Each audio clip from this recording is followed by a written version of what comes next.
Right. Hello, everyone. Now, what I need to know is, can everybody actually hear and see me? Let's see. I think Facebook is starting to slowly build an audience. So, hi, this is Chris Pickard. I am speaking from the clinic in Brookman's Park, Body Imbalance. And if you do have any major health problems or health concerns, then please do consult a healthcare practitioner rather than just acting upon lots of things. Hello, Lisa. Can you hear me, Sally and Lisa? I just want to check that the sound is all okay. Am I actually getting a list of who's speaking here?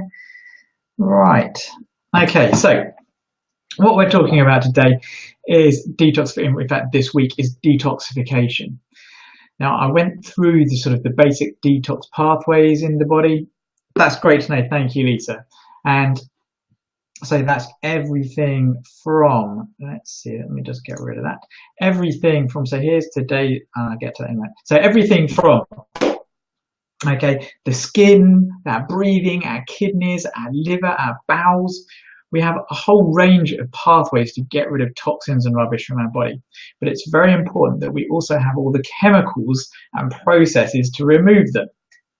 And I will also get into how to avoid lots of toxins as well. Hello, hello, hello. So today's subject, okay, is, let's see if I can do this. Is it coming up? Does it come up? Oh, no, it's gone. Today's subject is methylation, but I've just come up with, I think toxic clothes might have actually appeared. Because I was reading today, again, as always, about more toxins coming into the environment. And it turns out that microfibers, which are used in fleeces, and for people, lots of people have microfibers for all the materials they're going out, walking into the hills and into the mountains, getting fresh, clean air. But these microfibers are really resistant to breakdown. And every time you wash them, they actually get into our water supply and out into the ocean, and they're found in fish in the ocean. Now, what we don't know at all yet is whether they're actually harmful at all, or whether they just act like some kind of, I don't know, non-soluble fiber or something. So yes, another one of life's many mysteries. Something that seems to be fantastic for one thing might actually be bad for us, but we don't know yet. So I'm holding my judgment on that just at the moment. But what I want to do, here you go. There we go. That's coming across. Glutathione. Yesterday, I spoke about glutathione, and there we go. Yeah, don't panic, Ducky, because we don't know yet whether it's bad or not. I hope it isn't. Yesterday I spoke about glutathione, and glutathione is one of the most important chemicals in your body. It detoxifies, it protects your DNA, it protects your mitochondria from damage, it helps your liver work, it helps your brain work. It's very, very important. The next subject, though, methylation, which let's just see if I can. No, it doesn't want to. Is methylate. Methylation is the next subject. So glutathione is an important chemical in and of its own rights. Methylation is a process. It adds a methyl group is a simple molecule. It's carbon and 3 hydrogens, and methyl groups are on lots of different things. For instance, folate, as in vitamin B9, and vitamin B12 can both be methyl donors if they're in the right formulation, in their more natural formulations. Synthetic B vitamins don't have the methyl groups. I'll get back to this in a moment. So what I wanted to go across, though, is basically that glutathione and methyl groups are very much bonded together, or they work together, in the fact that the more methyl groups you have, and the more ability you have to add methyl groups to your body, to things, then it spares glutathione. And also, if your methyl groups are depleted, it also depletes glutathione, because they both are working in the same area together. So if there's strain on one, there'll be strain on the other. So what depletes methyl groups, and what are they for? Well, methyl groups, they do a number of different things. They do things like they actually help activate certain genes. They help activate certain pathways in the body. So, for instance, it activates the stress response. I mean, methyl groups are absolutely vital for so many different processes in the body. So when you get stressed, methyl groups activate this whole response. They help activate adrenaline and cortisol to make them work, because in a stressful, life-threatening situation, you need adrenaline and cortisol. So you need methyl groups to turn it on. So it's absolutely vital to turn on the stress response for survival. So methyl groups will be used for that first before anything else, turning stress on. So if you don't have many methyl groups, then your body will reserve them for when you're stressed. And it won't necessarily shut it off, because you also need lots of methyl groups to shut stress off. You also need methyl groups to get rid of certain toxins in the body, like toxic forms of estrogen, of which we're now plagued with loads of xenoestrogen. So we're getting depleted with methyl groups just by probably drinking tap water and eating a lot of foods that have got glyphosate on them and other herbicides and pesticides. And by drinking cow's milk and dairy products that are not from organic, pasture-fed, completely super clean cows. So these things are getting into us and depleting methyl groups. Stress depletes methyl groups, and various toxins will have a problem on it as well. Now, another thing that methyl groups are really needed to detoxify and convert is something called homocysteine. Homocysteine is something that we all make, and it's a natural breakdown product of lots of things that we do, but it's dangerous for the heart and for the brain. It causes hardening of arteries, it causes all kinds of brain problems, and is more linked to heart disease and health problems than cholesterol by a country mile.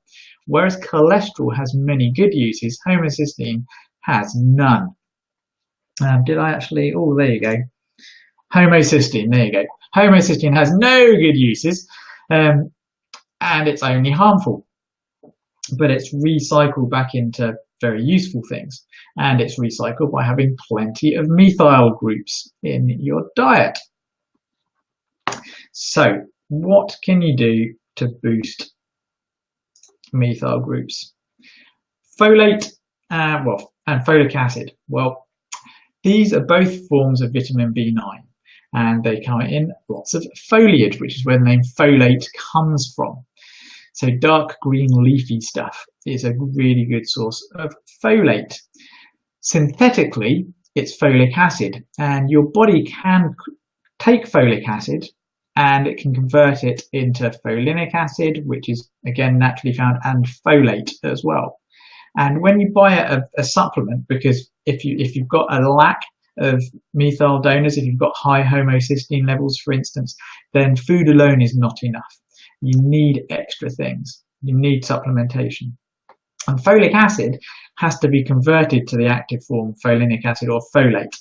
And so you want to look for a multivitamin that actually has folate in it, or methyl folate, or 5-MTHFR folate. You don't want to see folic acid. Now, folic acid by itself shouldn't be harmful, but apparently if you have too much folic acid, it can start causing strains elsewhere. So you're much better off getting a supplement that's got proper folate in it, or methyl folate, and they actually will say it in the ingredients. If it just says B9 but it doesn't tell you what form it is, or if it says folic acid, then I would avoid that at the moment. Okay, now the other thing, the next big one is B12, and again there are synthetic, less useful versions, which I haven't written down, which is cyanocobalamin, which cyano as in it looks like cyanide. Now don't worry, it doesn't get converted to cyanide and poison you, but cyanocobalamin has to be converted to either hydroxo or methylcobalamin to have methyl groups. And some people respond better to methylcobalamin and some people to the hydroxocobalamin. So you can look and you can try and find a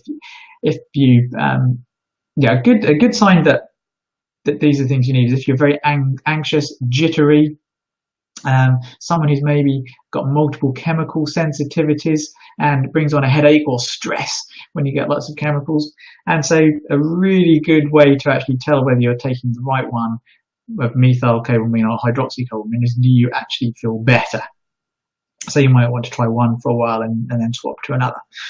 So apart from eating lots of dark green leafy stuff, getting a good B vitamin complex, you can get methyl donor vitamin and nutrient pills with some other things in there as well, but look for folate and B12. Now there are other things that, especially getting the concentration right between the two, for having really profound effects. And this is something that, of course, I will be revealing to everyone in my upcoming Magnificent 7 course when I go through methylation and tricks and tips. And also, of course, I share it with my patients. So if you are an existing patient and want to know the super secrets, then let me know on our next consultation, and I will go through it with you most readily. There you go. So that's Dr. Chris Pickard, not a medical doctor, an educator, trying to educate the world to be healthy so you don't need medicine and drugs, and we can help save the NHS and the environment at the same time. If you do have any questions, please email me or put a message in the text box, and I will do my best to help you. Be well, live long, prosper, and please share. And now I have to work out how to stop the broadcast. There we go.